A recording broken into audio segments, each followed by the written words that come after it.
we sit at our kitchen tables staring at these electricity bills, trying to understand them. I mean, yeah, I'm the economics and business editor of GB News. I have trouble understanding I'm glad to hear that, my gas and electricity bill. It's almost as if it's designed to be complicated, and they're taking money from you and keeping it, and when do I get that money back, etc., etc. Let's have a look at some of the details.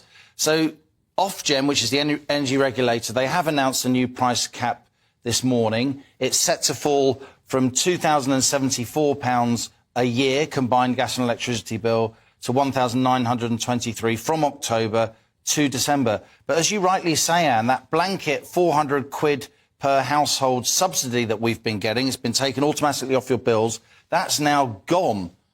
And Ofgem has also said that it's going to allow these energy companies to increase their standing charges. And that's a bit unfair, because standing charges apply however much energy you use. So if you're, if you're a pensioner couple and you're trying to use less energy this winter, you're, skimping on your heating, you're not cooking very much, that standing charge is still going to be the same, and that's going to go up. Ofgem's allowing that so the energy companies can try and recoup some money. But, looking at that then, it looks like certainly some people are going to pay more. Pay more. Well, don't shoot the messenger, but that's exactly right. So there's a think tank called the Resolution Foundation. They are broadly a centre-left think tank, but they're respectable. They don't make things up. And they came out with a report yesterday, which I talked about here on GB News, and I'll mention it again. So we've got another graphic about that. So the Resolution Foundation are saying when you allow for higher standing charges and the fact that the 400 quid subsidy is gone, they reckon 7.2 million homes, about a third of the homes in England, are going to end up with higher bills this winter, with the average standing charge, Ofgem's confirmed this morning, rising from about £250 to £300 a year.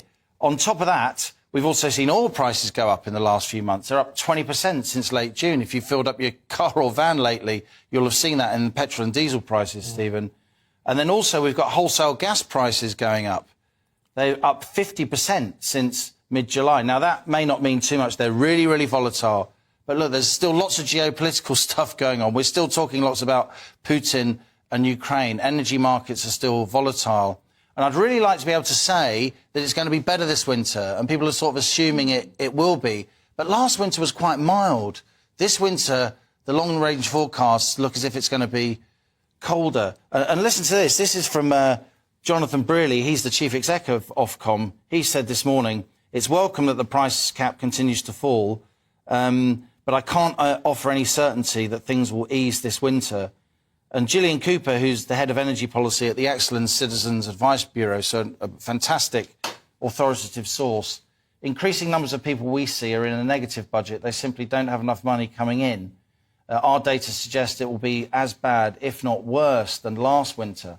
No wonder that Citizens Advice are calling for government to step in quickly with more targeted support. But they're not likely to, are they? Well, it has to be targeted, doesn't it? It will be. It will almost certainly be targeted. I don't think we're going to go back, Anne, to sort of across the board blanket support for the likes of you and me with huge respect. I think there will be more targeted. There's already some, but I think there will be more targeted support. And the fact that we saw earlier this week, we saw that the government wasn't borrowing quite as much as the Office for Budget Responsibility said it was going to borrow. Of course, a lot of Tory backbenchers weigh in tax cuts, tax cuts, tax cuts. It may be that if there is any fiscal headroom, it goes back into supporting the most vulnerable households with their energy bills. Look, I wish I had better news. The cap is down, but that doesn't mean for a minute that everybody's going to get a lower bill. No, but at least it's not. At least it's not shooting up. At least it's stabilising. This could go either way, Stephen. So much of what's going to happen to the cost of living crisis this autumn and inflation has nothing at all to do with what the Bank of England does or doesn't do, and interest rate rises that take months, years to feed through. A lot of it for me is geopolitics. What's happening with war in Europe? What's happening on global energy markets? What's happening with the OPEC exporters cartel that's very close to Russia now? You saw Saudi Arabia yesterday. It's going to join that group of BRICS, the BRIC economies, Brazil, Russia, India and China, setting up a kind of rival power base to the West. So, look, we just all want to get through the winter, right? We want to pay our energy bills. We want to keep the wolf from the door. I wish it was more simple. I wish I could say, hooray, bills are coming down. A lot of headlines will say that, but they won't tell you the whole story.